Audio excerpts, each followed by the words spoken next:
विनोद, जो सवाल मैंने पूछा कि स्टेट राज्य सरकारों का समर्थन बहुत जरूरी है, तो सबसे पहले जो 18+ के लोग हैं राज्य में उनको वैक्सीनेट करना जरूरी है, जिन्होंने फर्स्ट डोज ले ली और जिनकी दूसरी डोज बाकी है, तो जल्द से जल्द वो काम कंप्लीट किया जाए, क्योंकि केंद्र सरकार ये कह रही है कि वैक्सीन की कोई कमी नहीं है।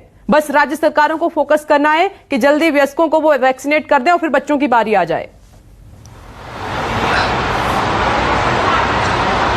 देखिए, आपने सही कहा। सबसे ज्यादा जो संख्या है, मतलब हम देश की आबादी की अगर बात करें तो 18 से 44 के बीच में जो लोग हैं उन्हें सबसे पहले वैक्सीनेट करना जरूरी है। और जो भी आंकड़े राज्य सरकार यहाँ पर बीएमसी यहाँ पर जारी करती है उसमें एक डोज लिए हुए लोगों की संख्या 18 से 44 में ज्यादा है। उनको सेकंड डोज भी यहाँ मिलना बेहद जरूरी है। पूरे संभव प्रयास यहाँ पर राज्य सरकार कर रही है। एक समय ऐसा था 3 से 4 महीने पहले कि रोजाना केंद्र और राज्य सरकार में वैक्सीनेशन को लेकर झगड़े की संभावना यहाँ पर, मतलब विवाद यहाँ पर सामने आता था। केंद्र के लोग, केंद्र के स्वास्थ्य सचिव हो, महाराष्ट्र पे आरोप करते थे, महाराष्ट्र के अधिकारी हो, नेता हो, वो केंद्र की तरफ उंगली दिखाते थे। लेकिन अब ऐसा नहीं है। अब पर्याप्त मात्रा में यहाँ पर वैक्सीन पहुंच रही है। सिर्फ रविवार की बात करें तो वैक्सीनेशन सेंटर यहाँ पर बंद होता है, लेकिन सोमवार से शनिवार के बीच यहाँ पर वैक्सीनेशन जारी रहता है। ये देखिए नजारा है, ये आज के लोग यहाँ पर पहुंचे हैं और यहाँ पर इन्होंने वैक्सीन ली है। देखिए यहाँ पर यूथ भी है और इन्होंने भी आज यहाँ पर वैक्सीन ली है। इनसे बात करते हैं। आपने वैक्सीन की फर्स्ट डोज ली है, सेकेंड डोज ली है? Second dose. क्या कहेंगे आप, कैसे महसूस? नॉर्मली है, फर्स्ट डोज हो गया ऑलरेडी, सेकंड डोज में तो कुछ आपकी फैमिली के सबका हो गया है? Everyone has done. अच्छा, मेरा लास्ट। हाँ, आपने कौन सी, फर्स्ट या सेकंड डोज ली है? सेकंड डोज ली है। तो देखा आपने, ये देखिए ये यूथ है, ये और भी लोग हैं, ये कुछ ऑटो ड्राइवर्स भी हमारे साथ मौजूद है। इनसे भी बात करते हैं। भाई साहब, आपने पहली डोज ली है, दूसरी डोज ली है? सेकंड डोज ली है। परिवार में सभी का टीकाकरण हुआ है? नहीं, मेरा वाइफ का बस, बाकी बच्चों का नहीं। अच्छा, बच्चों का। देखिए ज्यादातर मुंबई के ये लोग हैं, इन्होंने यहाँ पर वैक्सीन ली है। जंबो कोविड सेंटर है, यहाँ के डीन है डॉक्टर राजेश ढेरे, उनके नेतृत्व में एक अच्छा काम मुंबई में यहाँ पर देखने को मिलता है। और यहाँ पर वैक्सीनेशन सुबह से शाम तक बिना किसी रुकावट के यहाँ जारी रहता है। जी विपनेश। विनोद, आपने बहुत सुखद तस्वीर दिखाई है। कहते हैं कि थोड़ा वक्त लगता है लेकिन संभल जाते हैं। हमने देखा था शुरुआती दौर जब हमने कवर किया तो लोग डरे हुए थे, वैक्सीन से ही डरे हुए थे, नहीं लग पा रहे थे। लेकिन अब देखिए वो जागरूक हैं और इसकी अहमियत को समझ रहे हैं कि कोरोना को हराना है तो वैक्सीनेट हमें होना पड़ेगा। और यही एक तस्वीर विनोद जगदाले के माध्यम से आप देख भी पा रहे हैं। एक बार फिर से जयपुर का रुख कर लेते हैं। केजे श्रीवत्सन वहां पर मौजूद है। तो केजे श्रीवत्सन, लोगों के बिना जागरूक हुए हम ये काम नहीं कर पाते, सरकार इस लक्ष्य को अचीव नहीं कर पाती। ये बहुत बड़ी बात है कि लोग आज उस बात को समझ चुके हैं कि जब तक हम वैक्सीनेट नहीं होंगे, वो हथियार हम हाथ में नहीं उठाएंगे, नहीं लगवाएंगे, तब तक कोरोना को नहीं हरा पाएंगे हम।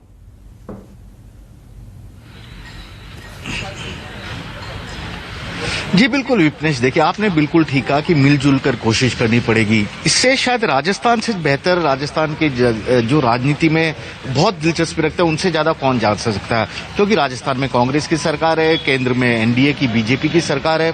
शुरू के वक्त में आरोप प्रत्यारोप लगते रहे कि राजस्थान को बिल्कुल भी वैक्सीन नहीं भेजी जा रही है तो भी भेदभाव किया जा रहा है, यहाँ पर वैक्सीन कम आ रही है, जबकि केंद्र की तरफ से आरोप लगते रहे कि यहाँ पर वैक्सीन वेस्टेज होता रहा है। लेकिन हमारे चिकित्सकों ने बहुत ही बेहतर काम कर दिखाया। और राजस्थान में यदि 7.5 करोड़ जनसंख्या में से 83% लोगों को पहली डोज अगर लग जाती है सभी लोगों को, तो अपने आप में बड़ी बात है, क्योंकि वैक्सीन का जो वेस्टेज है वह भी यहाँ पर न के बराबर है। तो यानी कि चिकित्सक अपनी ओर से कोशिश कर रहे हैं। अच्छी तरह से जानते हैं कि राजनीतिक आरोप प्रत्यारोप अपनी जगह हो सकते हैं, लेकिन इस महाअभियान को सभी को मिलकर पूरा करना होगा। सबकी भागीदारी जरूरी है और ईमानदारी से सब कोशिश भी कर रहे हैं।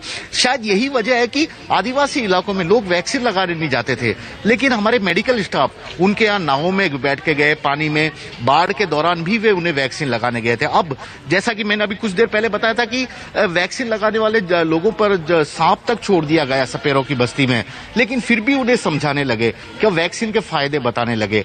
तो इस तरह से सबको समझाकर इस वैक्सीन की जरूरत बताई जा रही है। और शायद यही कह सकते हैं कि सब मिलजुल कर इस महाअभियान को पूरा करने में अपना भूमिका निभा रहे हैं, अपनी भूमिका निभा रहे हैं, अपनी भागीदारी निभा रहे हैं। और शायद यही एक सुखद तस्वीर है कि हम 100 करोड़ के आंकड़े को अगले कुछ घंटों में ही पार कर लेंगे, यानी कि 1-2 दिन में पार हो जाएगा 100 करोड़ का आंकड़ा देश में।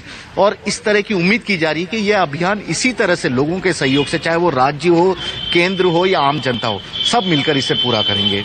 बिल्कुल, और टीवी स्क्रीन पर लगातार आप देख रहे हैं राज्यों में जो वैक्सीन का आंकड़ा है, डोज का आंकड़ा है, वो लगातार फर्स्ट डोज, सेकंड डोज की पूरी पिक्चर, पूरे आंकड़े आपके सामने है। तो पल्लवी, अब जोर बच्चों की वैक्सीन पर होना चाहिए कि बच्चे जल्द से जल्द वैक्सीनेट हों।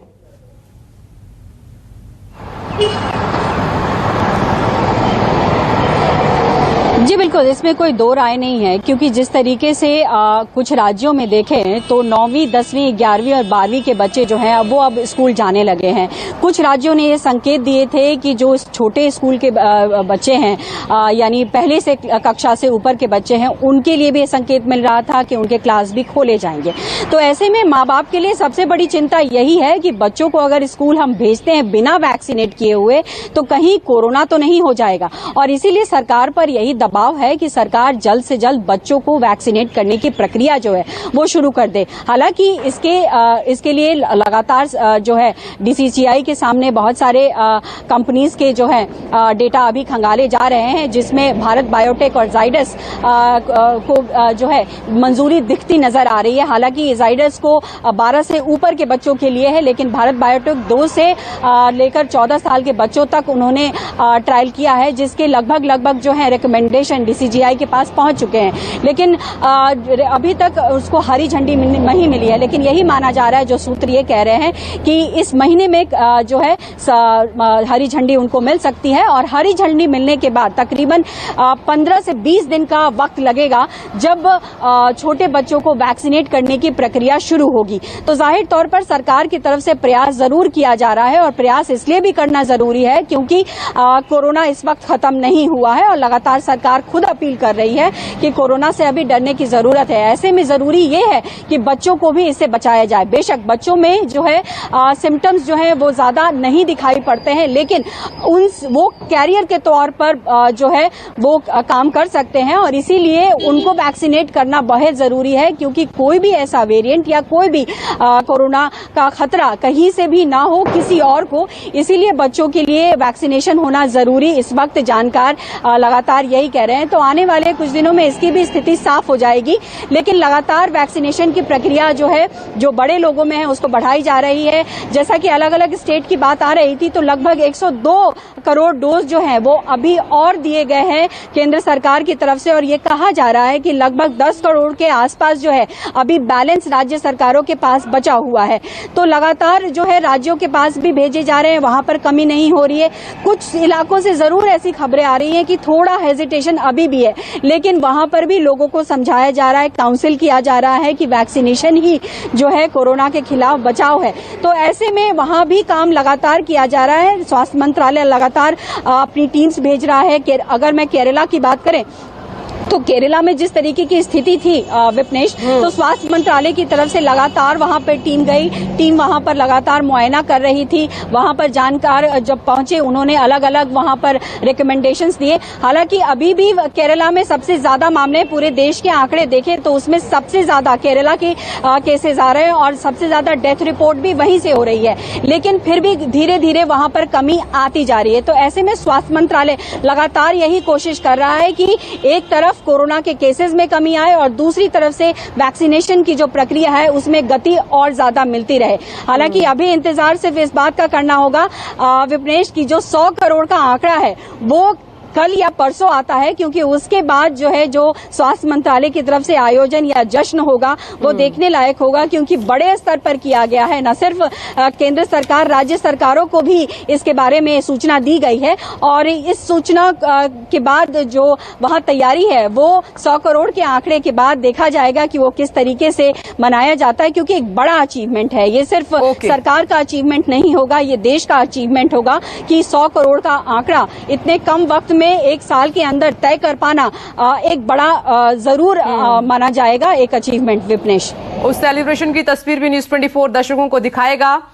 पल्लवी, विनोद जगदाले और केजे श्रीवत्सन, आप सभी का शुक्रिया। वैक्सीनेशन सेंटर की तस्वीर भी दिखाई और इतनी अहम जानकारी देने के लिए, क्योंकि मकसद है कि लोग जागरूक हों और जल्द से जल्द वैक्सीन लगवाएं और कोरोना को अभी हल्के में बिल्कुल ना लें। सर्दी बढ़ रही है, कुछ और चैलेंजेस होंगे, इसीलिए भी आपको संभलना होगा। नमस्कार, मैं हूं मानक गुप्ता। अगर आपको हमारा ये वीडियो पसंद आया हो तो इसे लाइक और शेयर जरूर करें और हां, हमें सब्सक्राइब और फॉलो करना ना भूलें ताकि आप देश और दुनिया की कोई खबर मिस ना करें। तो जुड़े रहिए हमारे साथ और देखते रहिए न्यूज़ 24।